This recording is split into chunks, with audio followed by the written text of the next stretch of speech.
There is a relationship between zoom, or focal length, and perspective. Does anyone here see the Tyrannosaurus Rex in the distance? It's in the center of your view. There's these kids playing on a plastic dinosaur in the foreground, and then way in the distance there's another dinosaur model, dead center in the frame. Now it looks like the distance from where the kids are playing to where the one in the distance is probably several hundred yards, because we're using wide angle. And what wide angle does is it tends to accentuate or expand the apparent space between objects. This picture was taken from the exact same spot. I have zoomed in with a 10-to-1 zoom. Now it looks like those kids could go and take their hand and reach out and touch that model dinosaur that's in behind them. Why is that? The apparent depth in a picture is a function of how zoomed in you are. And the more zoomed in you are, the more it compresses the field of view, and it gives a whole new element to the picture. If, for example, you want to shoot yourself climbing a mountain, and you got on the top and there was glaciers and ice fields and so on, and you said to your friend, hey, grab my video camera, take a shot of me, I want to look like I've conquered this mountain. Well, if he takes a wide-angle shot of you, it's going to still look like that mountain behind you is hundreds of miles away.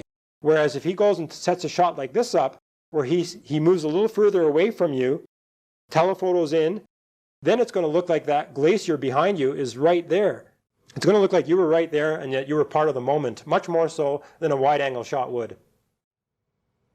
If you want to use it for effect, movies actually do this, because if you use a long telephoto shot, like where you really zoom in, the action will look like it's much closer to itself. And we were trying to simulate this boy being run over by the car.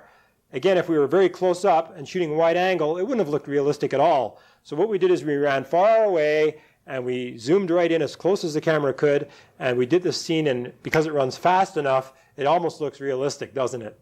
Where it's used a lot is in fight scenes. When movie makers are doing fight scenes, if you want to make like a guy's being punched out, if your camera is set for wide angle and you're close up, come up here for a moment. Your camera is, okay. And of course what they do in the movies is, what do? Where's the camera going to be? The camera is where you are, okay? But what they do is they're going to do a punch scene, but he's going to go and he's going to punch him like this.